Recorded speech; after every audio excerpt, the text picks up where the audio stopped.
Good afternoon and welcome to the CDTC Nuvision virtual learning series. Today's topic is the generic environmental impact statement as a tool for transportation planning. So this webinar is being recorded and it will be uploaded to the CDTC YouTube channel. And CDTC hosts these webinars on the third Tuesday of every month. If there is a topic or a planning strategy you would like to learn more about, please contact us. We're currently developing our program for 2022, and we would love to hear from you. For more information on the upcoming webinars and how to register, please go to our website.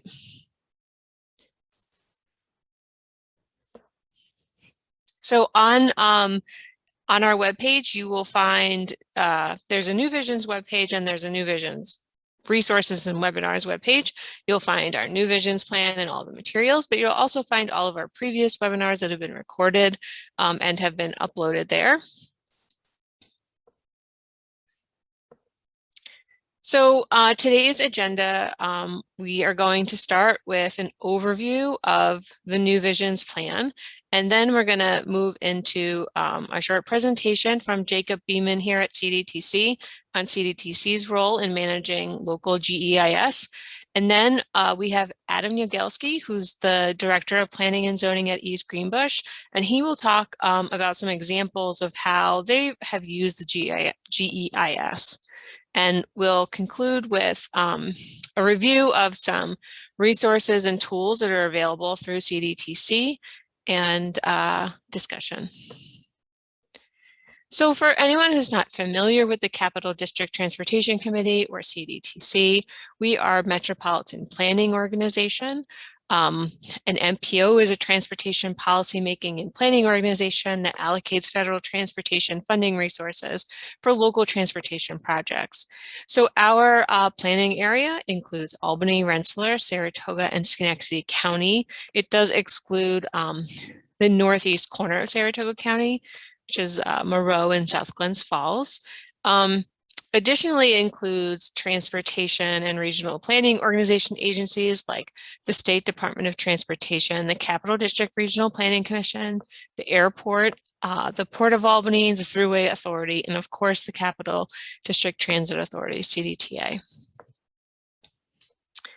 And the three major products of the MPO are the Long Range Transportation Plan, which we refer to as Nuvisions, the TIP, or the Transportation Improvement Program, which is the 5-year capital program of projects, and the Unified Planning Work Program, or UPWP, which is a 1 or 2 year plan that contains all of the MPO's activities and task budgets.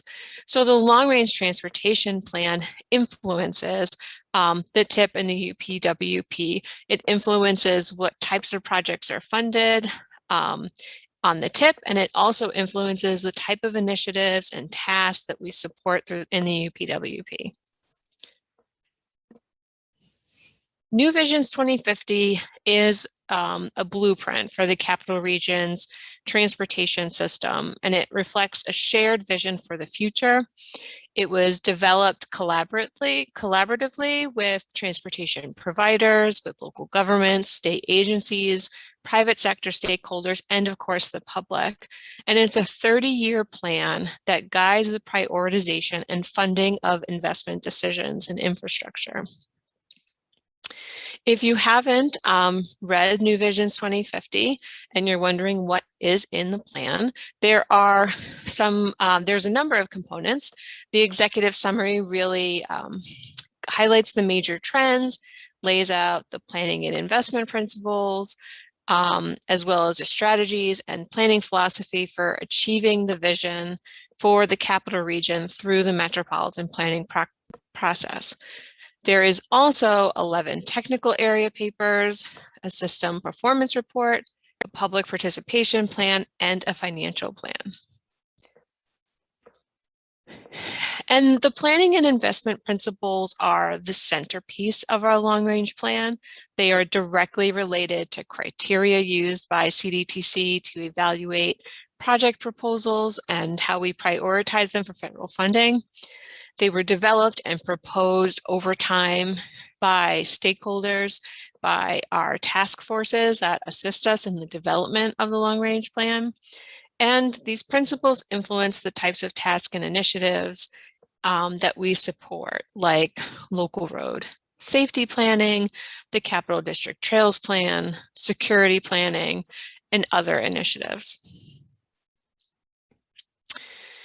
The major policies and best practices proposed in Nuvisions 2050 are maintaining a state of good repair, congestion management, not capacity expansion, implementing complete streets, also implementing transit-oriented development or smart growth, access management, implementing safe systems or Vision Zero policies, complying with the Americans with Disability Act, and expanding the public participation process.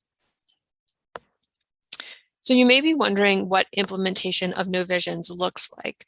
And these are just some examples of major accomplishments that have been completed as a result of previous Nuvisions plans, like our expanding bus rapid transit system, the Albany County Rail Trail and other regional trail projects, Cows Corners Roundabout, replacement of the Rexford Bridge, continued maintenance and paving of the Adirondack Northway, and Erie Boulevard reconstruction, and ongoing repairs of major bridges like the Patroon Island Bridge. So land use and transportation investments are the chicken or the egg of planning. To develop the multimodal network the capital region needs to expand accessibility and enhance efficiency, CDTC needs to work closely with communities on land use planning issues. But as development continues throughout the capital region, there's pressure to create connections and expand infrastructure. New development doesn't necessarily mean new funding, so we're faced with the dilemma of maintaining a capital program that invests in new infrastructure and services while repairing, replacing, and improving existing infrastructure and services. So the goal is to manage growth in a fashion that balances land use and transportation and other infrastructure needs.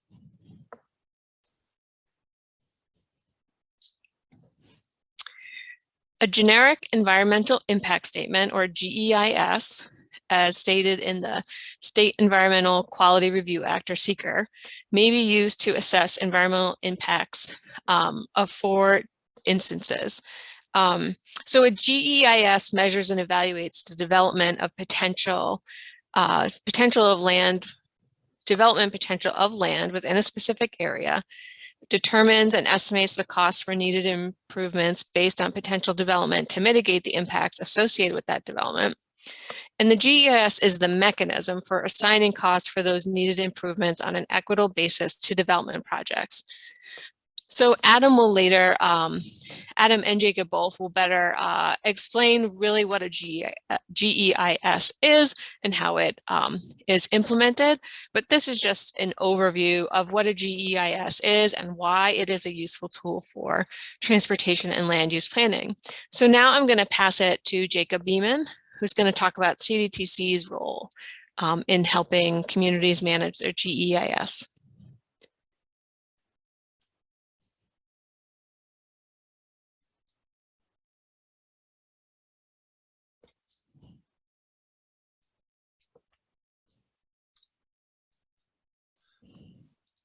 Thanks, Jen. And do you see my slides? Yep, I do. Okay. Thank you, Jen. So my name is Jacob Beeman, Transportation Planner with CDTC, and I'm going to go into a little bit more detail on CDTC's role in GEIS in the region, and kind of how it relates to our Nuvisions plan as well.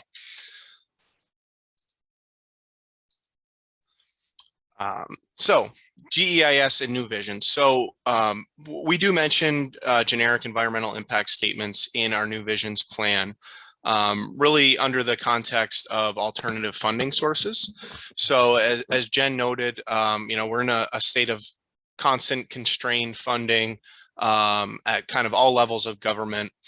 And CDTC supports locals being open to developing a range of additional kind of funding methods and funding streams that will be sustainable in the long term. And one of those streams that we support is trying to implement local or smaller scale public and private public-private partnerships. So, you know, kind of a way to bring in the private sector as helping to fund local improvements, not only on the transportation system, but on other public utilities as well. And one good way of doing this is using a generic environmental impact statement.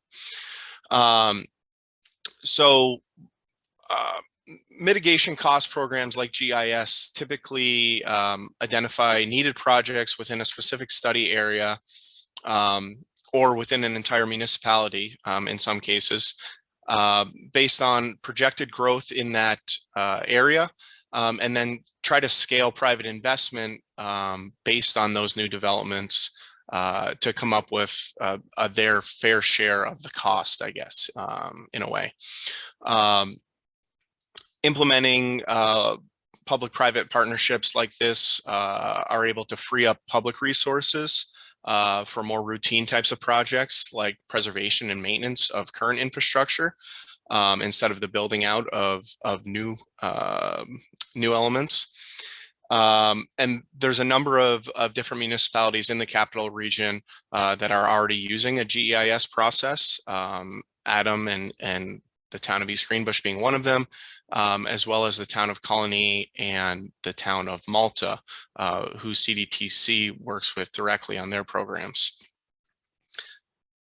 So Jen already touched on this a little bit, and what is a GEIS? I have kind of the same language there from the CECRA language, but you know, a little more of an explanation, and I'm sure Adam will build on mine as well. But so similar to a more typical environmental impact statement, in that it's evaluating the potential adverse environmental impacts of a certain action or development.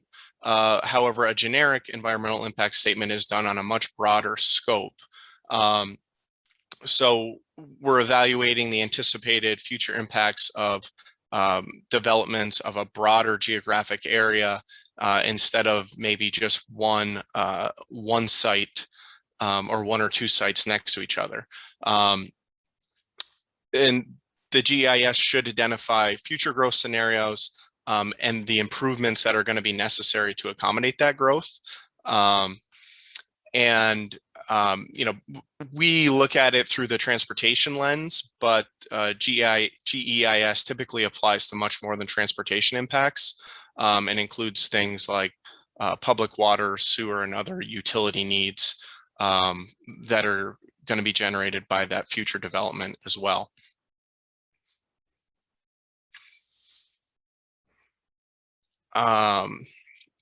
So CDTC's role in GEIS goes back all the way into the early 90s, where CDTC partnered with the Town of Colony to develop their initial statement of findings.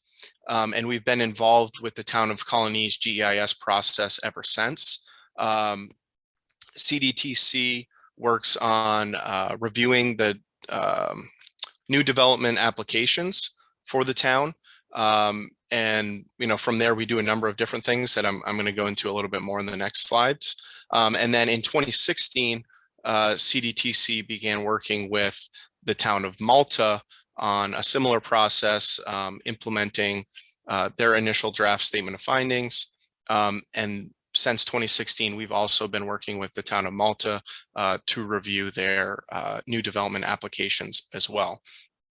So CDTC, you know, from a high level supports the use of GEIS, but then on a kind of smaller scale, we do work directly with local municipalities on implementing GEIS.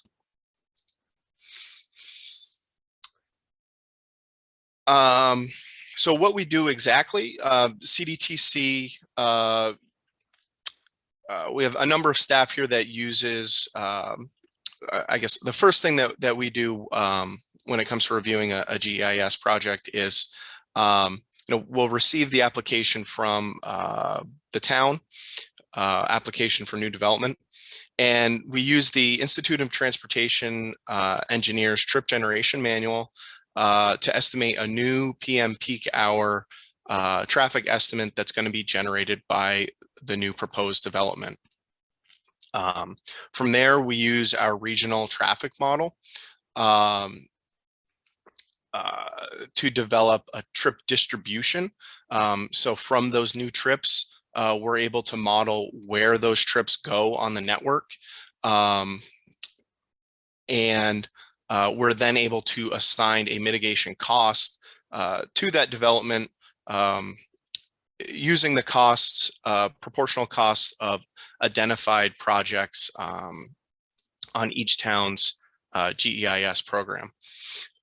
In addition to that, CDTC also reviews all of the new project applications, review their site plans, and provide comments on vehicle access, pedestrian accommodations. Really we provide a high level kind of planning scan on things that could be missing or things that could be added to a site plan, kind of above and beyond the typical GEIS mitigation cost estimate evaluation. So just to go a little bit more detail into those steps, CDTC typically breaks it down, each one of our reviews, into 5 steps. So the first is really reviewing the project narrative in detail. So as I mentioned before, the municipality, whether it's Town of Colony or Town of Malta, will provide CDTC with a new application for development, noting the location, specifically land use, size, and proposed access to the existing transportation network are kind of the big key pieces that we tend to look into first. Land use is going to be a big factor in the number of trips that are generated by that development, as well as size.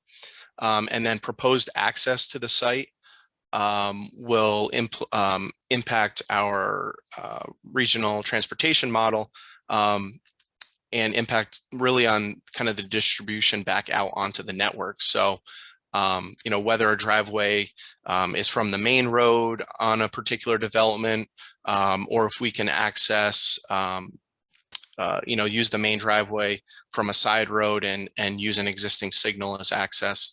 All of those things we take into consideration and put into our model that will help us understand where those new trips are going to go onto the existing network. So number 2, as I mentioned before, from there, we use the trip generation manual to develop an estimate number of new peak hour vehicle trips that are going to be generated by that development. So we focus directly on new trips added to the system that this new development could potentially add. From there, we use our regional step model to determine the distribution of those trips. So this is a model that we use in many aspects of regional planning here, and it's PTV VSUM software, which we could probably have a whole nother one of these webinars on the model and how the software works. But essentially, this modeling software is going to allow us to view an estimate of how these vehicles are going to use the existing network. So the origin and destination of that trip, and how they are going to get to the new development. The model also takes into consideration congestion, as well as available capacity. to help assign the trip distribution. From there, we then calculate the available capacity. So when a GEIS statement of findings is prepared, transportation projects that are going to be needed to mitigate that growth are all identified. So we evaluate these the new trips based on an existing set of projects that were identified when each of these municipalities initially performed their GEIS plan. The available capacity is then calculated as the sum of the existing unused capacity and the additional capacity added by the new or reconstructed facilities. So we start out with an available capacity that we're evaluating every new project against. And then from there, we calculate the share of that available capacity that is going to be used by the new project or the new development. From there, we're then able to develop our mitigation cost estimate. So the development cost share is based on that percentage of available capacity that individual development uses. It then pays for that same proportion of the costs of the identified projects. So for example, if a development is going to use 10% of the available capacity at a given intersection, then it is expected to pay 10% of the identified improvement at that same intersection. Mitigation costs are calculated based on only the new trips that are going to be added by the development. And then also, if there was an existing land use at that development, that new project will get a credit towards those trips. So if a new development is going to be adding 10 trips, but maybe there was a previous land use there that was already adding 2 or 3 trips to the network, those trips get credited and they're only going to be charged for the new trips. So that's really kind of the rundown on what we do when it comes to evaluating GEIS in-house. But again, we do support the use of GEIS kind of at the higher level, and really just to kind of summarize the benefits that we see in using a GEIS. It's really a tool to identify future improvements that are going to be needed, identifying the cost of those improvements, and then a way to actually fund and implement those improvements as well. It's also very good in mitigating traffic impacts for that new development, and in particular congestion. So we see congestion has negative impacts on safety, negative impacts on quality of life in the region. So really is viewing as a way to mitigate congestion in the region, and in particular high growth areas, we see it as a very good tool to kind of work and help mitigate that in the long run. And that is my presentation. So Adam, I can pass it over to you, and you can give us a little more detail on what the Town of East Greenbush is doing with GEIS. Thanks very much, Jacob. And let me get this situated here. Seeing that slide? Yep. All right. Thanks again, Jacob and Jen, for having me here. It's a really good topic, and it's something that we spend a lot of time here in East Greenbush. And what I wanted to focus on was if I could get it to advance, is how the town is using it, but in particular, some of the considerations around the management and administration of the system once you set it up. So what I'll talk about here is, quickly some of our numbers to give you a flavor of what this looks like especially from a financial and kind of a business process standpoint. Talk about where it's rooted in the legislation and regulations, and then get into some of these details, and then raise some related issues. So the town Western East Greenbush generic environmental impact statement was adopted in 2009 to, quote, evaluate the impacts of potential future development in the town in order to plan for and mitigate impacts due to growth. As Jacob and Jen have said, it's a tool to analyze those impacts, and that's exactly what our study does. And this is the study boundary. It doesn't cover the entire town. And ironically, there is a portion of the town that is west of the Western East Greenbush study area. Among the impacts studied as part of the generic environmental impact analysis process are land use and zoning, which really amounts to a build-out analysis, a variety of natural resources, potential impacts like wetlands, topography, soils, and then some public infrastructure impacts like water and sewer needs and utilities, the transportation infrastructure, the recreation infrastructure in the town, and then also stormwater management. So a GEIS does not necessarily need to lead to projects to mitigate the potential impacts it identifies. However, as the town of East Greenbush uses it, and as the town of Colony and Malta do, the study does identify a sum total of projects and puts money against those projects that it identifies as needed to mitigate the impacts of the development or the actions that it's analyzing. So our GEIS is no different. It identifies these capital improvements necessary to serve future growth.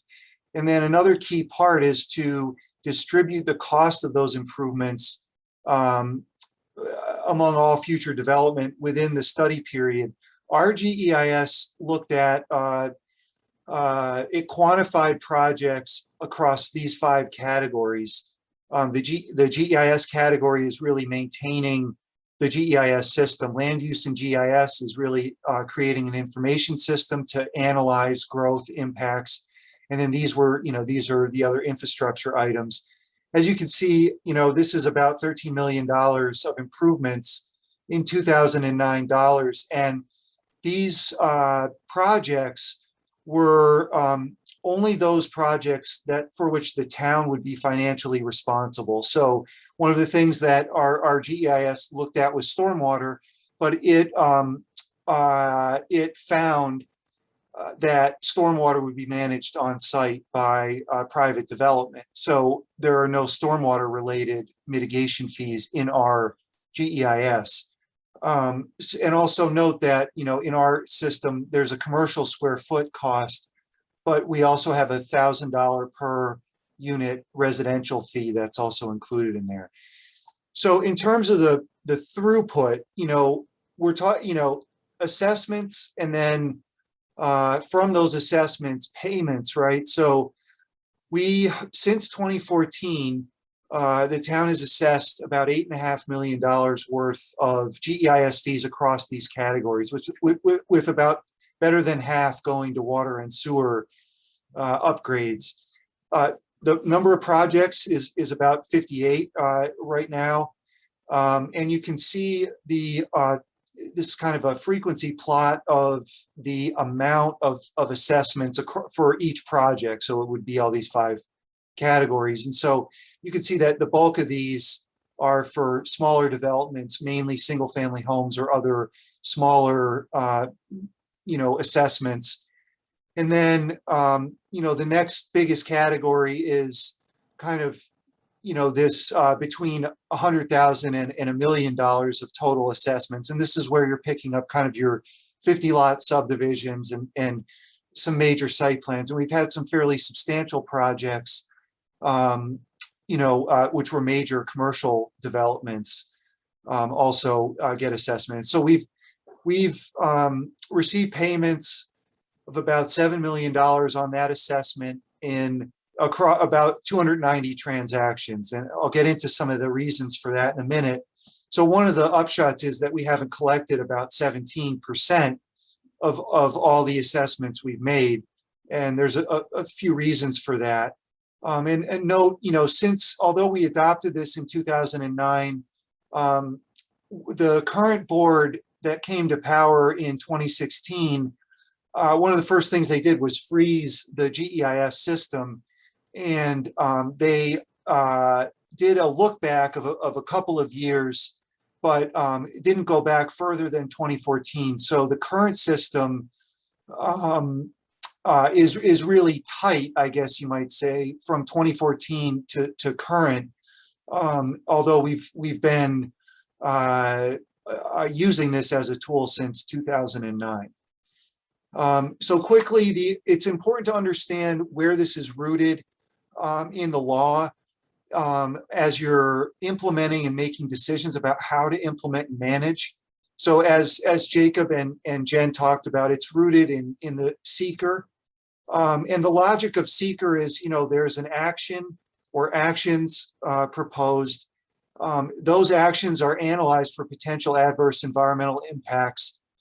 The idea is to avoid those impacts, but where you can avoid them, to mitigate them. And one mitigation measure available under seeker is these projects that are locally funded. And so that's those 5 categories of projects, and that $12 million that we have identified in our GEIS for the cost. And then, as you saw in that slide too, and as Jacob talked a little bit about, there's a cost apportionment exercise that's done within the GEIS on the basis of the actions that are under study. And then that's all summarized in a finding statement that would be adopted by the lead agency that's carrying out the review, in our case, the town board. The other thing that's important is, at least in East Greenbush, we have a local law, number 5 of 2018, that implements key provisions, including those mitigation fees of the GEIS. We had initially, the initial law was passed in 2010, and we updated it in 18.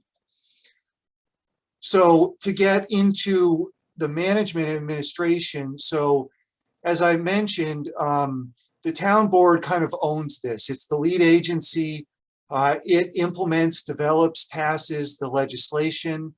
And then also importantly, it's a fiduciary. So anything dealing with money, it's responsible for. And that goes for both assessments as well as spending money. And then, so underneath the board, and one of the things in 2016 during that pause, the town board implemented a GEIS committee here in East Greenbush that's composed of the supervisor, an at-large town board member, myself as the director of planning and zoning, and then the commissioner of public works, and the the director of the community and recreation department. And so what we do is provide essentially eyes and ears and guidance to the town board. We meet monthly. We look at assessments. We look at payments into the system. We conduct a financial reconciliation, or at least review and accept it. We process project expenditure requests, use of GEIS funds for various projects. We issue recommendations on that. And then we also look at broader system and administrative level questions and issues. And then quickly, town staff also are important, both in identifying projects and requesting and developing projects, requesting money for those projects. My office does all the assessments. We interface with the land development community. We provide estimates of costs. We're kind of the first encounter that a lot of people that might be subject to this system may have. So town staff are important.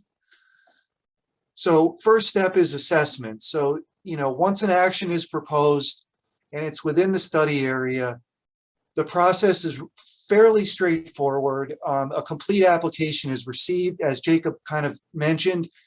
It's reviewed. As part of that review, there's a record developed about the potential impacts and the important information needed to evaluate those impacts relative to the GEIS. So using that information, we calculate the impacts. We issue fee letters that document those impacts and kind of put the peg in the ground as to what's required to be paid and when. The application, the seeker is then closed on the project, and there's a decision on the application, for site plan or subdivision that's rendered by the appropriate board. And then the assessment is finalized and entered into our access database. And just to give you a look at this is our land development application form. So these fees are front and center, and applicants are made aware of this. They sign and date that they looked at it, and they know, per dwelling unit, we're going to assess $5,100. So it's up there front and center. And this is an example of one of our fee letters for phase 1 of a major site plan in town. And this goes through as transparent as we can make it, how these were calculated and when the fees are due and what the total fees are. We try to capture some of our other fees in there as well. So some issues to consider at this juncture: transparency and timing of the assessments.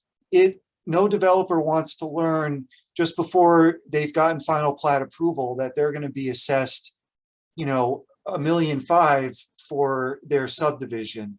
So it's really important to make sure that this is very transparent and communicated to reduce risk all around up front. So one of the things we've done, in addition to the form, our local law requires us to issue a draft letter as early as practical, and then before we issue that final letter.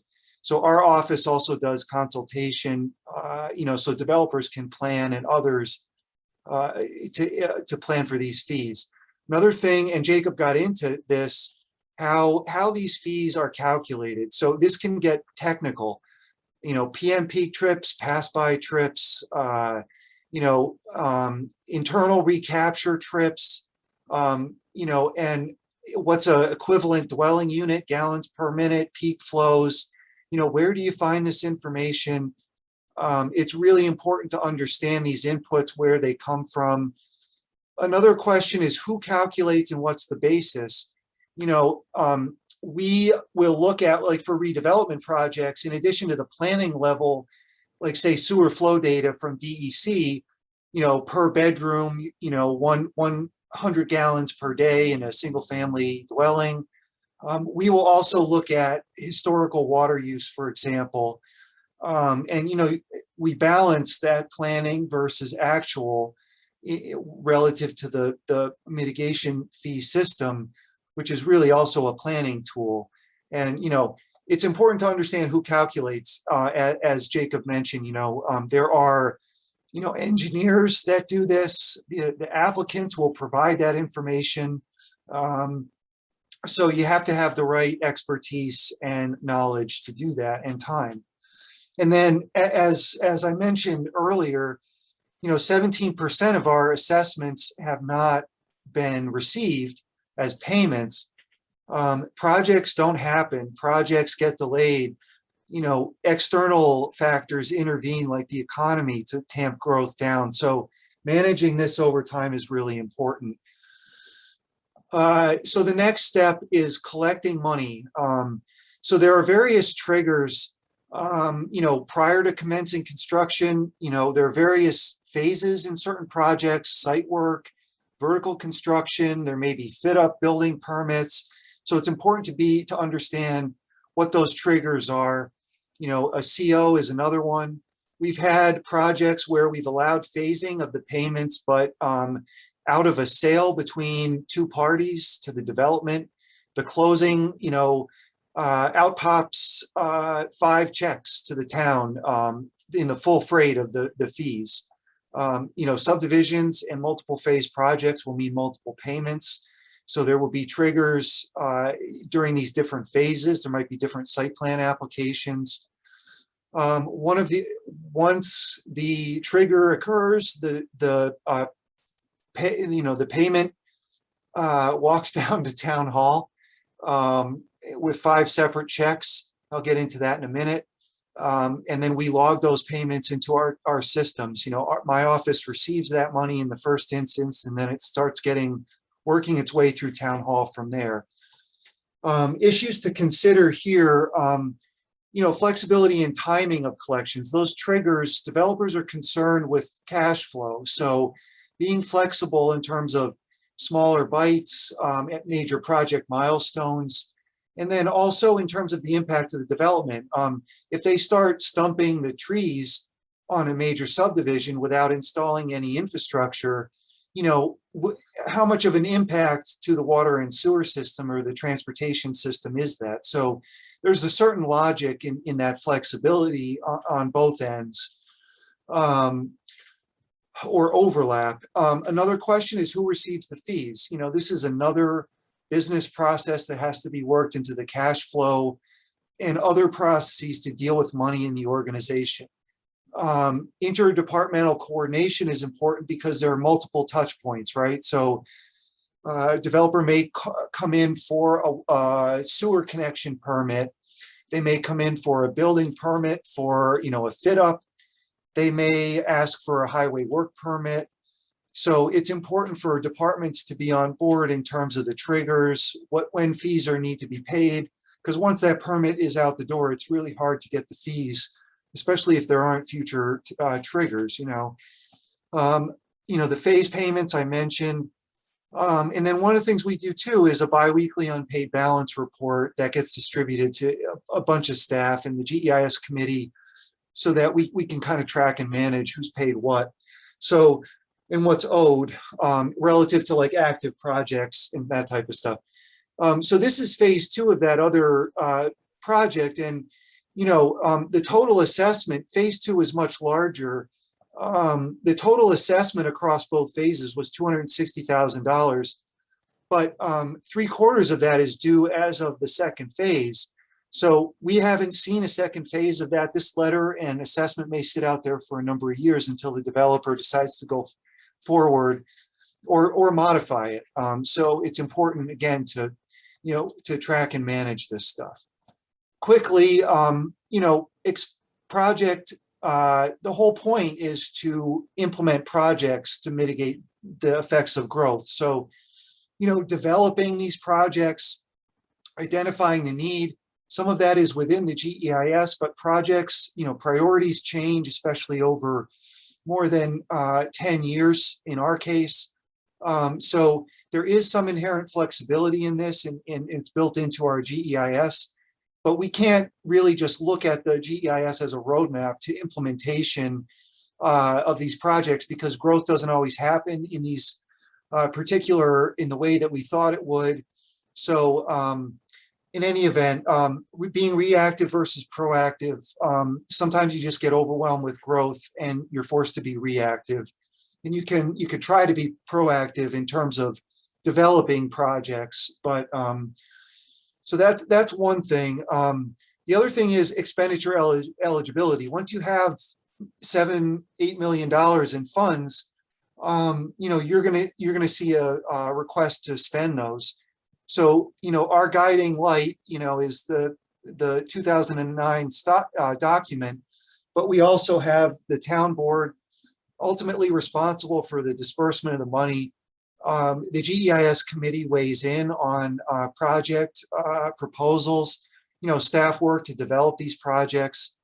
And then, how to account for changes in time, the time value of money, the evolving needs, and then, the different impacts of different types of development. A build out analysis is a rough planning tool, and that ages over time. So there may be different types of projects needed to mitigate the same impact.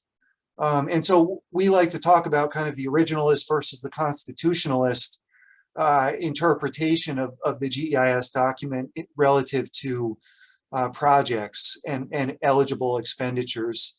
But we've taken kind of a flexible approach to that, working with the town board. So the financial aspects of this are very important. I am not an expert, so it pays to get your comptroller, your director of finance, your attorney if needed. We've segregated accounts, making sure the money goes where it goes. This all winds up in our general fund, but we put a wall around that and then 5 separate walls. There's separate bank accounts, even though for public accounting purposes, they're all general fund. The reconciliation is important to know what you've assessed, what has been paid, and said that we've received it, and then what actually hits the bank accounts, and then what gets dispersed. Another, so we do that monthly here. Our director of finance does that with our comptroller. Another thing is you don't want to be spending this money 5 times. So it's important to track kind of encumbrances. Projects take a while to develop. So if you identify that you're going to spend money and, a project is $5 million, but the design is 800,000, you're going to want to encumber that whole 5 million and not, have it look like it's available down the road for another project. And that's a trick, that takes time, it takes energy, it takes systems, to manage that. From a budgeting standpoint, development is fickle. It's not always straightforward when you're going to get fees. So it can be a challenge to budget for, especially if you're anticipating something and you really need to do something, but you don't have the money yet. So I'm not a budgeting expert. Again, that's something that we talk about here, though. I send the requests, the budget gets worked on, and ultimately the town board is responsible for that. Some related talking points, interacting with the land development community. We do a lot of this. Mitigation fees are too high. They're prohibitive. Can we get a credit for the water tower we're installing? Why is this so much? Why are you collecting all of this at this particular time? Are you kidding me? These fees. So we interact with developers and others all the time on this. We listen. So one of the things in that 2018 law we did was to allow phasing in 3 parts for residential subdivision. So, that first phase is really like site work. So, we collect fees in 1/3, 1/3, 1/3. That was really us listening to the development community in terms of, problems with cash flow and, that type of stuff. So that's going to be something that if you haven't encountered in other domains of business, you will in this domain of GEIS. Again, related to that is credits and appeals. I'm installing a pump station for my project. Can I get a credit for the cost of that $250,000 piece of infrastructure? My water tower is going to benefit multiple parts of town. I believe that I was subject to a different seeker statement of findings issued a long time ago, so I'm not subject to these fees now because it was closed before this was implemented. Who hears and how do you process those appeals is really important. And this is a shot of our local law. It was already even contemplated. There's this sliding scale of assessments, to kind of deal with the settled expectations of developments, going back to 2005 when this was starting to be contemplated in 08, 09. So there's already kind of a precedent baked into our local law for this. Although it's, we do have a way to process these. It's, given, as Jacob mentioned, the stressed funding environment and the increased need, those are tough conversations. Like again, generic versus project specific. So my pump station is going to serve my 110 lot development. Can I get a credit for it? Well, is that a generic that's going to identify it in the study and it's needed to mitigate growth in the study area, or is it just to mitigate, to provide service for those new lots? So that's something we run into, and our supervisor is fond of saying, G is for generic. It's, we can't use GEIS fees to just deal with your project and the impacts, even if the impacts are identified in the study all the time, because there are so many needs. Maintaining the system is important. We could do a whole seminar on this. One of the keys is to keep the study up to date. In our case, that means looking at the build-out analysis. That build-out projected growth. How are we relative to that growth? We saw a lot more commercial development, I think, since 2009 relative to residential development. Where are we on, that's different types of impacts. So, but that means we have to update our zoning, which means we have to update our comprehensive plan, and then we have to update the GEIS, which, it has to go through a seeker process, which has very specific procedural as well as substantive requirements and public involvement. So we're looking at, probably a 5-year process to update this, starting with our comp plan. And that's just the document. We've looked at the local law. There's a whole process to update local laws and pass them. So, it's maintaining it is something that is really important, and, it's important to keep on top of. And who does that, and how often are conversations to have? And finally, budgeting. As our comptroller likes to say, these are one-trick ponies. You might get $1 million from a commercial development for the sewer system. That's going to come in one check, or in 3 checks or whatever. But it's not going to come across multiple budget cycles potentially. So it's really important to, although the general fund may look healthy, these are 50-year assets that in a lot of cases are identified in these studies. So it's really important to, to look at the fact that these funds are only going to come in really once the development is getting underway. It's not going to be a recurring stream of money, and those assets need to be maintained. So that carries its own sets of costs. And right now we don't have maintenance budgeted really in our GEIS. So in any event, that's the view from East Greenbush. I want to thank Jacob and Jen again for asking me and the town to present on this. I don't know, Jen, I'll turn it back over to you guys, and if you want to discuss, or anybody can contact me. Love to talk about it. Thanks so much, Adam. That was really a really good perspective on, from a local government, from municipalities, point of view, all of the different steps you have to do to implement one, and then how you maintain it. And, sometimes we recommend GEIS as a strategy for addressing different growth issues or maintenance issues of infrastructure within towns. And it's really important to understand, what GEIS involves, and, how powerful or how valuable of a tool it can be. So thank you so much. I thought, I just wanted to say, that was a good kind of delve into the administration and financial side that we don't really get to see, and kind of all the work that has to go into kind of maintaining it on the municipal side.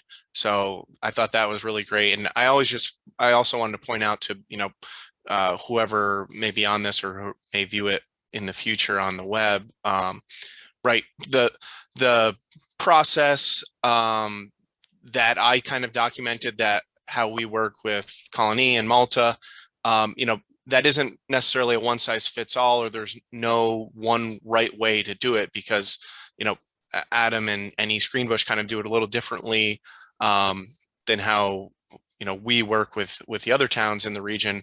So point being, you know, if it is something that interests your municipality, you know, talk to people from different areas that might be doing it different ways, see what works for you. And, you know, I think probably a big thing is what's that, the commitment to administration side of it, because that's going to be an ongoing, you know, time commitment, resource commitment that shouldn't be forgotten.